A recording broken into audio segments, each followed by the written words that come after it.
The great hall of the arbitration spire thrummed with a quiet, disdainful energy. Delegates from a dozen starfaring species murmured in their enclaves, their attention fixed on the central dais. Upon it stood the Arbitress, a being of serene and formidable presence. Her skin was the color of polished amethyst, her elongated frame draped in robes of shifting gray. 2 pairs of obsidian eyes surveyed the assembly with an intelligence that had settled interstellar disputes for decades.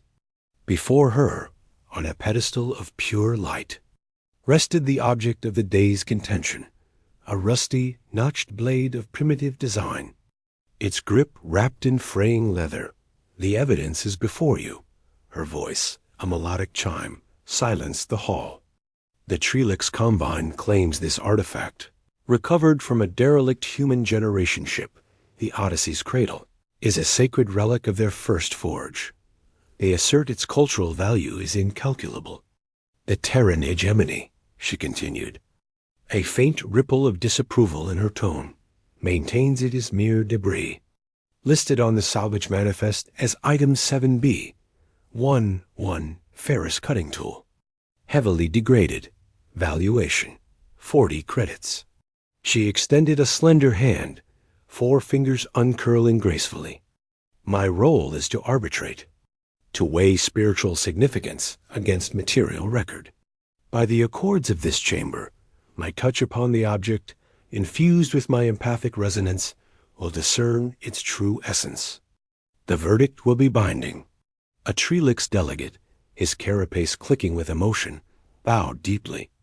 A human envoy, a stern-faced woman in a simple shipsuit, gave a curt nod. The Arbitress's fingers descended towards the rusted blade. The moment her fingertips brushed the cold, pitted metal, the serene atmosphere shattered.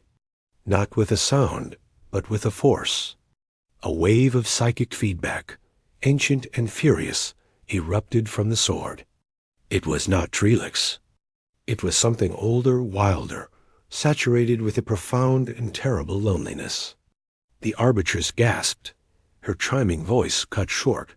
A visible field of violet energy, her own stabilizing psychokinesis, flared around her body in a defensive panic, but it was too late. The feedback looped, trapping her. The energy didn't just surround her. It rooted her, fusing the soles of her delicate boots to the intricate floor tiles with a silent, unyielding bond. She was anchored, utterly immobile, her magnificent mind locked in a silent, straining battle with the echoes within the metal. A collective shudder ran through the hall. The Trelix clattered in alarm.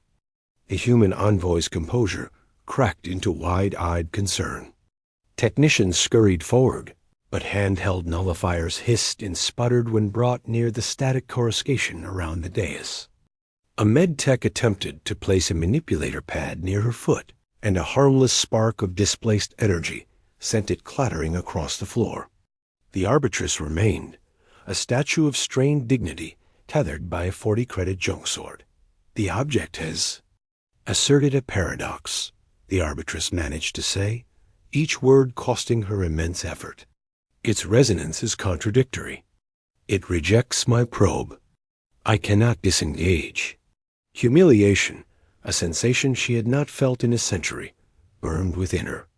She was the center of the galaxy's most prestigious court, publicly trapped by a piece of scrap. Hours bled into the station's artificial day cycle. Solutions were proposed and failed. A Z-Exel phasing engineer could not phase her out without risking molecular scramble.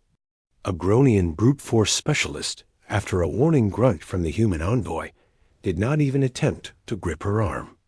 The field was neutral to inanimate objects, but repelled active energy and living touch with equal vigor. The sword sat on its pedestal, the epicenter of the crisis, a dark and stubborn star.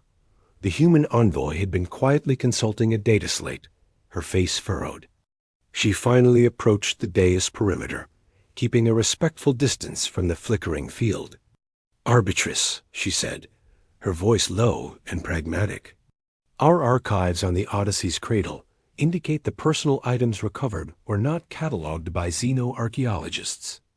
They were boxed by the ship's own survivors, the last of Generation 7, before they left the hull for the colony world. "What is your point, Envoy?"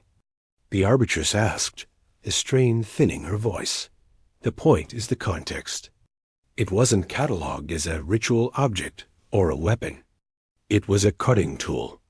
To the person who placed it in that locker, it was a thing of use. Perhaps its essence is conflicted because it remembers being used, not worshipped." A derisive click came from the Trelix enclave. More human poetry. "It does not change the metal's sacred lineage." The human envoy ignored them. "It's not rejecting you. It's confused. You're asking it what it is. It only knows what it did." She paused, then spoke to a junior aide.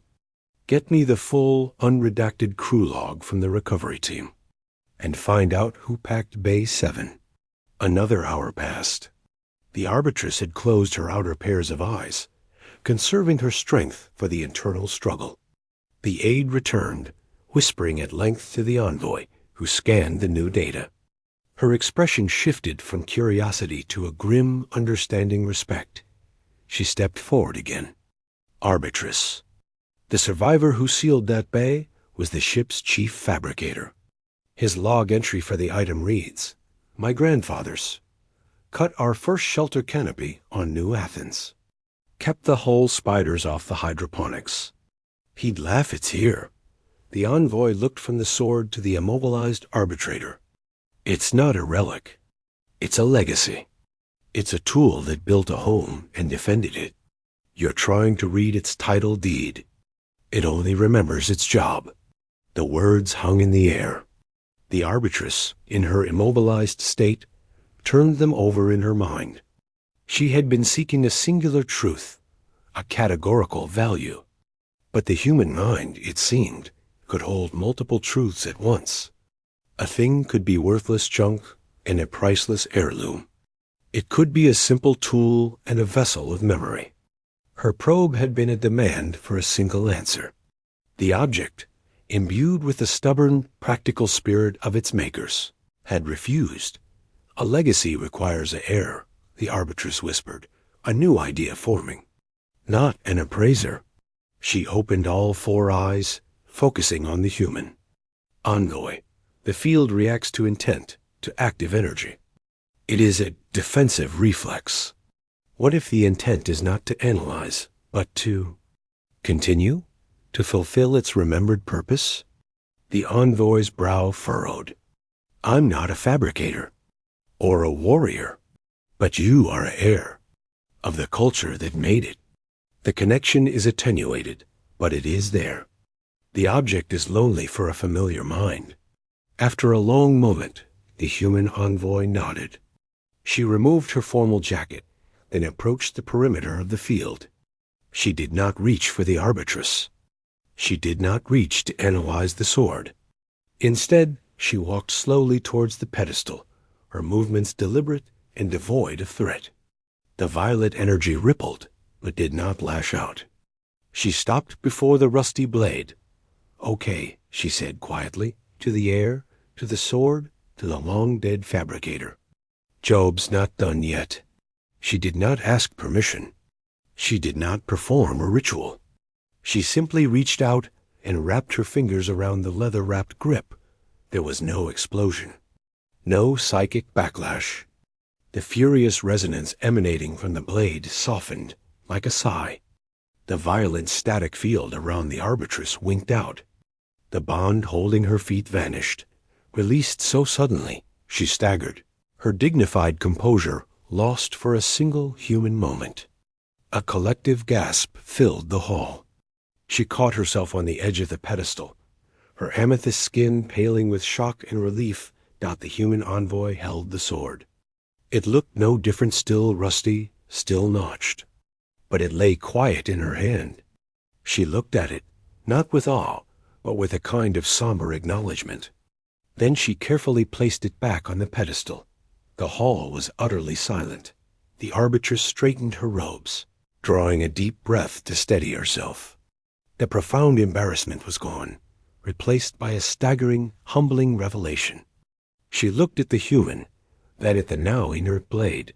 "The arbitration is concluded," she announced, her chime voice regaining its strength, layered with a new, undeniable gravity. "The Trelix Combine's claim is noted, but cannot be substantiated.